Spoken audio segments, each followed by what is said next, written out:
Arnold Schwarzenegger, someone who's a bodybuilder, who becomes an actor, who becomes a politician. If you get really good at one thing, people will trust you.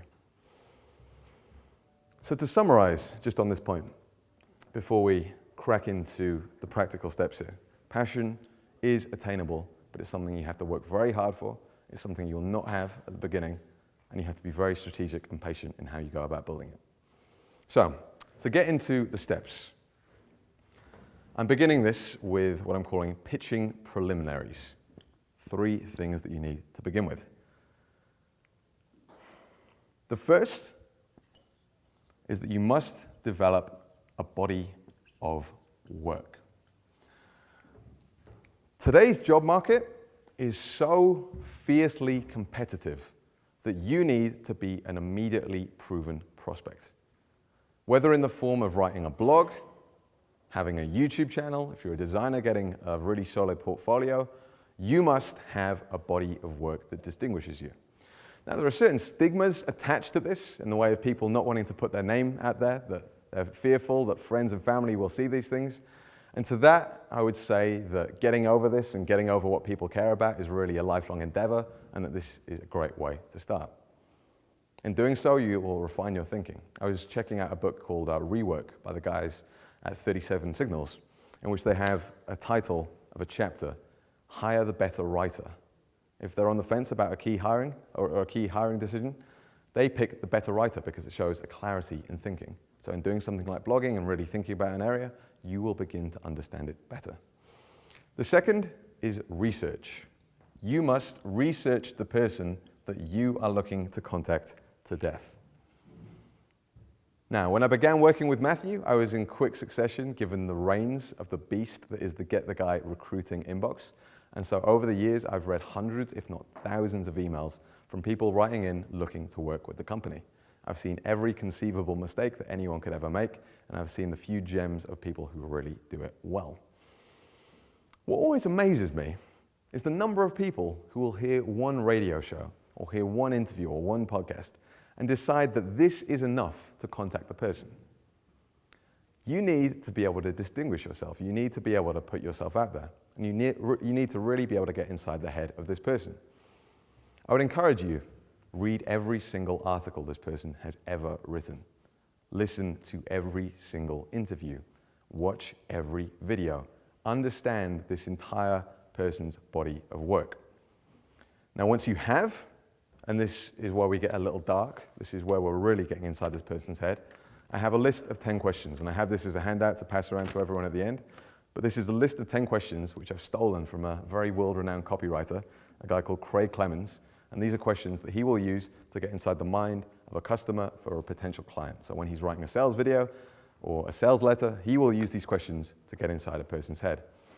The way to approach this exercise is to go about it by free writing, to open up a Word document and to spend 10 or 15 minutes per question writing in a stream of consciousness-like way, not caring about spelling, not caring about grammar, just spilling out your answers on the page.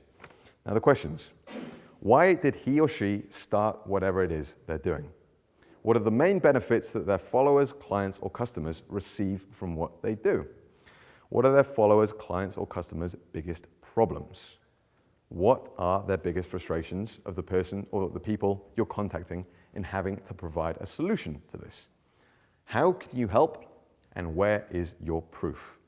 What specifically can you help with, and what can you not help with? What tasty tips or information can you give away right away? Why wouldn't they want you to work for them, and what objections might they give? What is the dream in what they're working towards? What is really getting them up out of bed in the morning? And lastly, what is the nightmare? If you answer these questions, if you really take the time to do this, you will have a profound level of understanding for this person.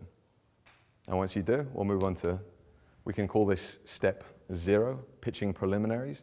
So research and get inside the head. Step 1 is to meet this person in person. You'll notice from my story that I'd gone along to 4, 5, perhaps even 6 events of Matthew's before I even got on the phone with him. He knew who I was something of a familiar face, and so I'd encourage all of you to to find some sort of organized event that you can go along to meet your prospective person in person. Now, when you do, it's great to go and be able to make an impression with this person. This isn't an easy thing to do when you're going along to some kind of organized event, but I'll tell you a quick story of how I was able to do this recently with someone that I wanted to learn from. A friend a few months ago, or this was coming up to the end of last year, turned me on to a guy called Owen Cook from Real Social Dynamics, someone who you'll mostly know as Tyler. We have Alex here from Real Social Dynamics speaking today, and Owen is the founder of that company.